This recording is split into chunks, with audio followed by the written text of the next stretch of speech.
Bonjour, j'espère que vous vous portez bien. L'objet de ce module est de faire un survol des fonctions clés des institutions de dépôt dans notre économie. J'ai puisé les renseignements qui suivent d'ouvrages portant sur l'introduction à la macroéconomie et de l'ouvrage de l'ancien gouverneur de la Banque du Canada et de la Banque de l'Angleterre, Mark Carney, intitulé Values.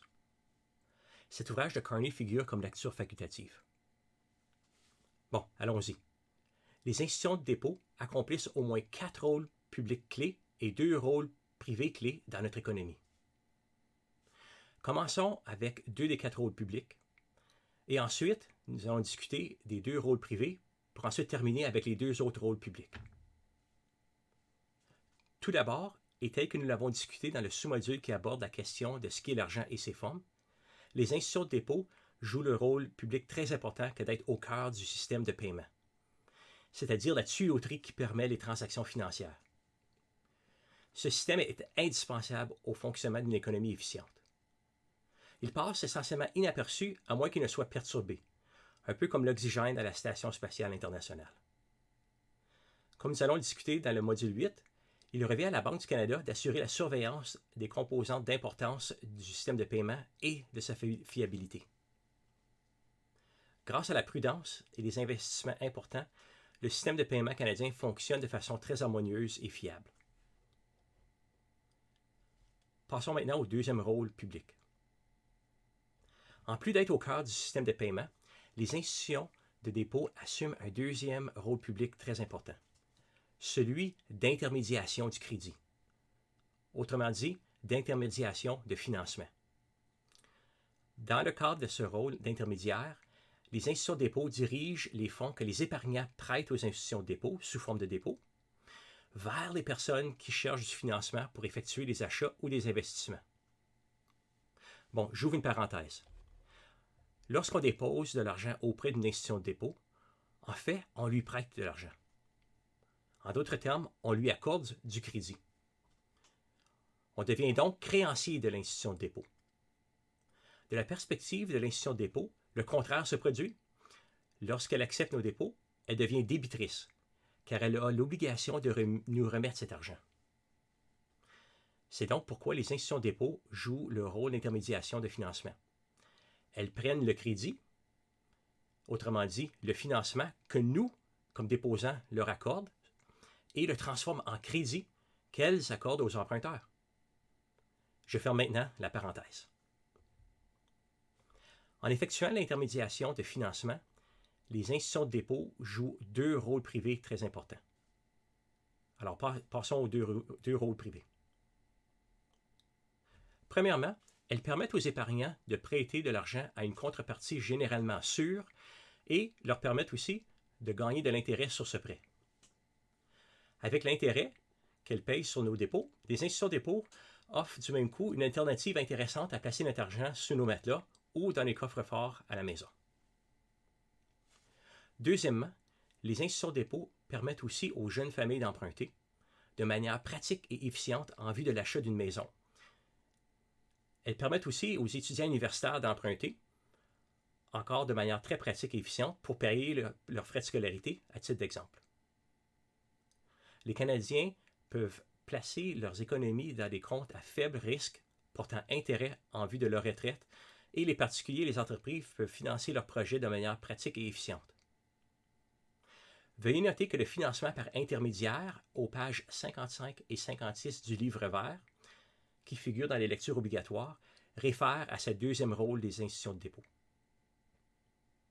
Pour revenir au deuxième grand rôle public que jouent les institutions de dépôt, sous forme d'intermédiation de financement, les institutions de dépôt effectuent ce rôle grâce à un accès privilégié à des données financières de leurs clients.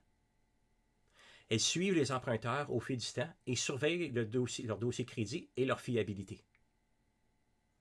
C'est en raison de cet accès privilégié de données que les institutions de dépôt se distinguent des autres participants dans le secteur financier qui n'ont pas accès à de telles données. C'est ce que les économistes appellent l'asymétrie de l'information. Lorsqu'elles jouent leur rôle correctement, les institutions de dépôt adaptent leurs produits en fonction de l'emprunteur en imposant des normes plus ou moins élevées selon le cas. Passons maintenant au troisième grand rôle public. En jouant le deuxième rôle public clé qui est celui de l'intermédiation de financement, les institutions de dépôt accomplissent dans un même temps un troisième rôle public dans notre économie lorsqu'elles prêtent qu'une fraction importante de l'argent qui lui sont confiés par les déposants. Cette fonction est celle de créer de l'argent.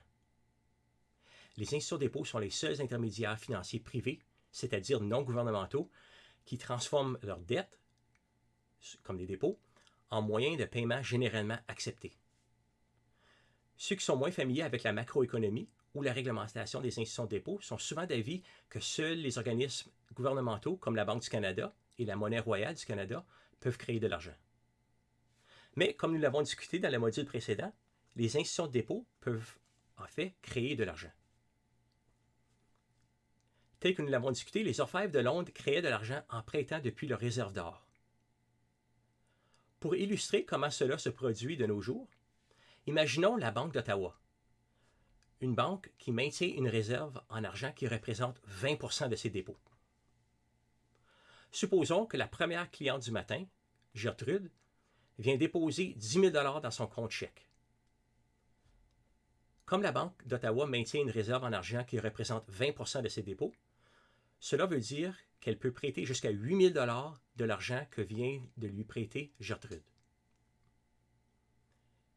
Marc arrive à la Banque d'Ottawa 15 minutes après le dépôt de Gertrude à la recherche d'un prêt de 8 000 $ pour s'acheter une voiture d'occasion.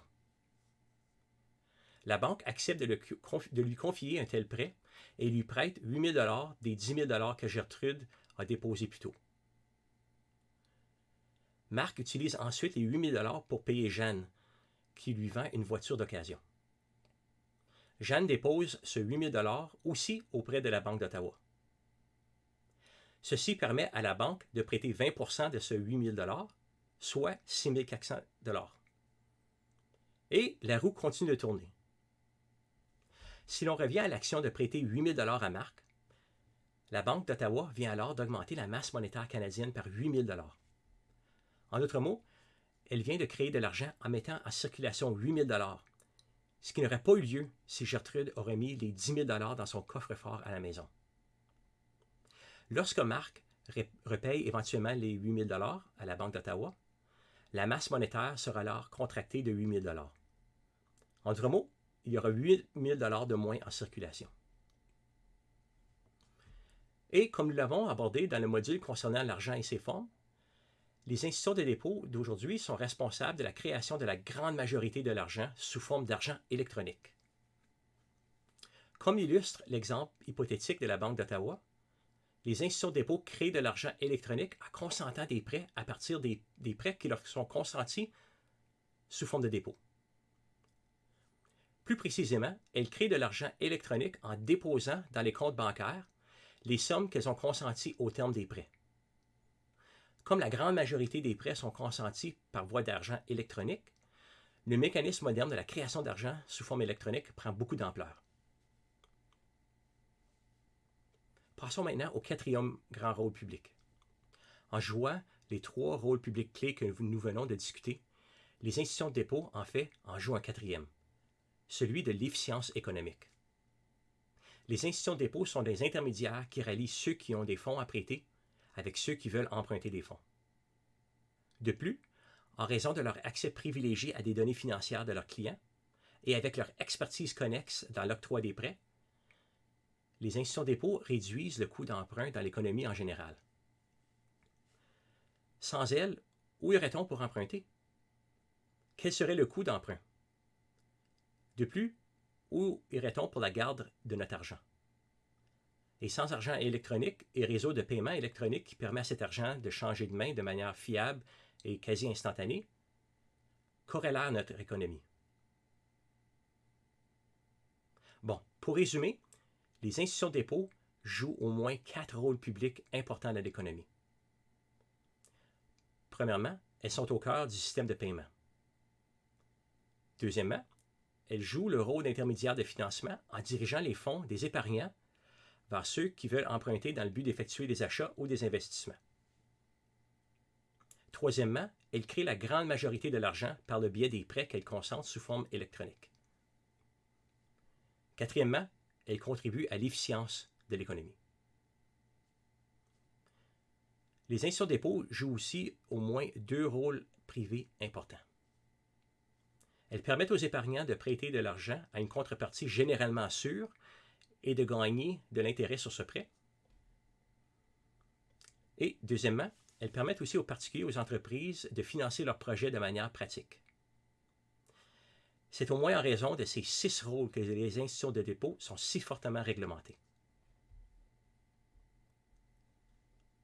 Avant de mettre fin à cet enregistrement, il convient de noter qu'en 2012, le Parlement a introduit un préambule dans la loi sur les banques et que ce préambule fait état de l'importance des banques dans l'économie. Je le cite.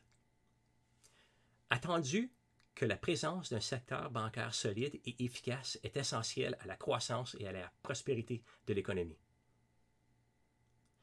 Attendu qu'un cadre législatif qui permet aux banques de soutenir efficacement la concurrence et de s'adapter à l'évolution rapide des marchés, tout en prenant en compte les droits et les intérêts des déposants et aux consommateurs de services bancaires, contribue à la stabilité et au maintien de la confiance du public dans le système financier et est important pour assurer la vigueur et la sécurité de l'économie nationale.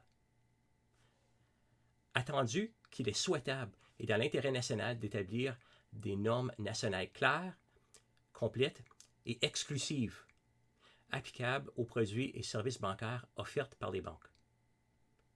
Sa Majesté, sur l'avis et avec le consentement du Sénat et de la Chambre des communes, édicte ce qui suit. Bon, la fin de la citation. Notez les références au secteur bancaire solide et efficace, aux droits et intérêts des déposants, à la stabilité et au maintien de la confiance. Ce sont des notions que nous allons reprendre lorsque nous allons examiner la raison d'être de la réglementation des institutions financières dans les modules 6 et 7. Notez également l'énoncé qu'il est souhaitable et dans l'intérêt national d'établir des normes nationales claires, complètes et exclusives applicables aux produits et services bancaires offerts par les banques. Comme nous allons l'aborder dans le module 9, bien que le Parlement souhaitait cela en 2012, en 2014, la Cour suprême du Canada rend une décision, à savoir que la Constitution canadienne ne permet pas la réalisation de ce souhait d'exclusivité. Voilà donc qui met fin à ce sous-module. À la prochaine.